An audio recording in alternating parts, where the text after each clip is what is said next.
obviously we know that the kind of expansion of Rome was really kind of it met a stalemate really on the borders of Germania with all the Germanic tribes. So this would have been along the Rhine and the Tiber and not the Tiber, it's the Danube, Yes, So the Rhine and the Danube rivers were sort of the main kind of border areas at least.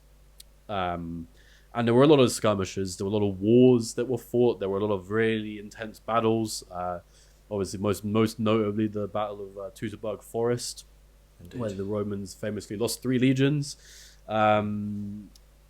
We'll cover more on that in the future. Quintilius Varus, where are my legions? Yeah, Varus, give me back my legions. Very famously. So yeah. Little side note. Shout out to I Claudius because it's 50 years this year. Now that we're in 2026, 50 years this year since I Claudius came out, and Brian Blessed.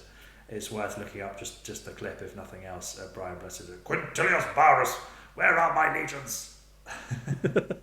It's classic stuff. Yeah, amazing. But yeah, no, definitely check it out. We'll also put up a little poster or something on the screen as well.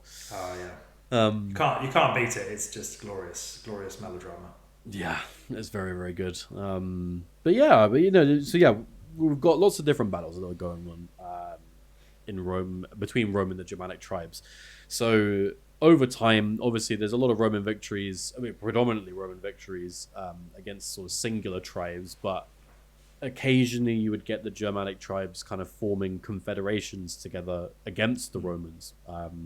Obviously, they'd be a lot more powerful, more organized, more able to kind of fight against Roman tactics. Because even it's seen a lot of times in Roman military victories, how there's a lot of battles where numerically they're outnumbered by their enemies, but the kind of the sophistication and the efficiency of Roman military tactics at the time just allowed them to beat much more numerous enemies on the battlefield, especially in open terrain as well. But over time, it's a technology thing, isn't it? It's a bit like the Battle of Agincourt with just to go sideways with the longbows. It's totally the longbows. It's the paradigm shift, isn't it? There's no what, and they say the great war is good for the development of technology, because you have this thing of it really shows up. It's that crisis moment of like, what is the state of our technology? Because if the state of your technology is poorer than your enemies, it's bringing a knife to a gunfight. You're not gonna it's not gonna work out for you. Unless you've got like a massive 1,000 to 1 ratio or something of troops. Yeah. And the only instances where the reverse can be true, like in the case of Abyssinians against Italians, is when morale is on the side of the force with the more basic technology. If there's no morale, you can have all the best gear in the world. If you've got all the gear and no idea, then it's not gonna But Rome, they're highly disciplined troops, highly motivated. They want their lands back home when they've completed their battles and XYZ. So they're well motivated and well fed and they understand what they're there to do. So obviously they have, although you could say that the Germanic tribes have more of a reason to fight, the Roman soldiers are pretty sturdy and they know what they're there to do. I mean, at the end of the day, those Roman soldiers knew that they were getting a nice little slice of Yorkshire after they finished. So, well, quite, yeah. And that's eventually how you end up with. And we talked before about the arc of various families. That's the kind of, he's the sort of granddaddy, if you like, of this family, and he gets his little plot in, somewhere, as you say, in Yorkshire, and from there he builds and eventually he ends up with a sort of a senator, his sort of grandson or great grandson's a sort of senator, because the Senate is made up of landowners. So it's all in the big cycle. Well, that's the thing. I mean, obviously, a lot of Rome was centered around the military and military service, and a lot of citizens were very heavily rewarded for military service as well. They received a good amount of money, they received land, and honors and other things like that. Sometimes roots into politics. back to the kind of Germanic tribes. We'll take it back to the Roman border regions with Rewind, Germania. yeah. So over time, obviously they had lots of different wars, battles, skirmishes, you name it, with the Germanic tribes along the whole border.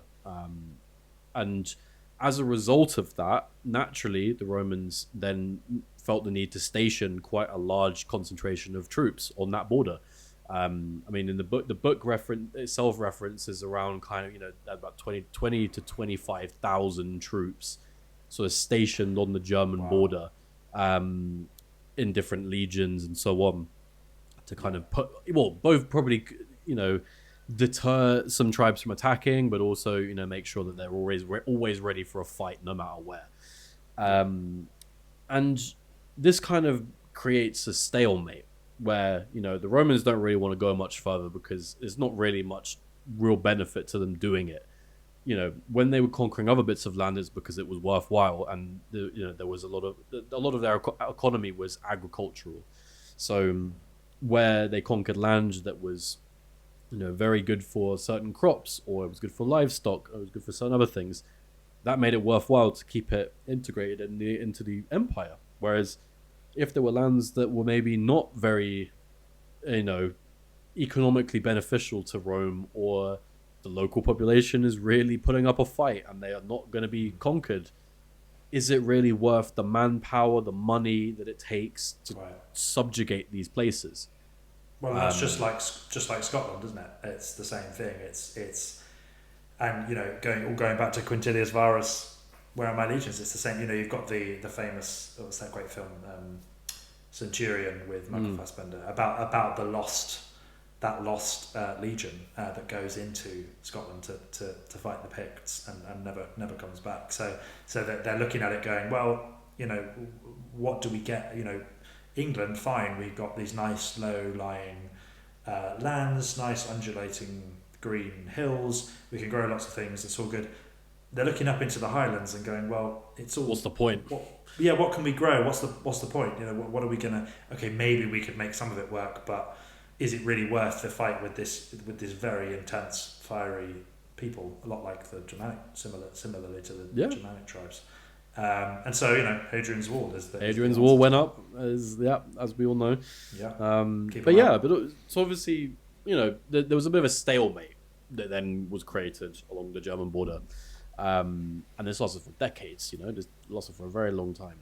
And as a result of this, somewhat ironically, because obviously you have 20 to 25,000 troops in a certain region, they need a lot of food.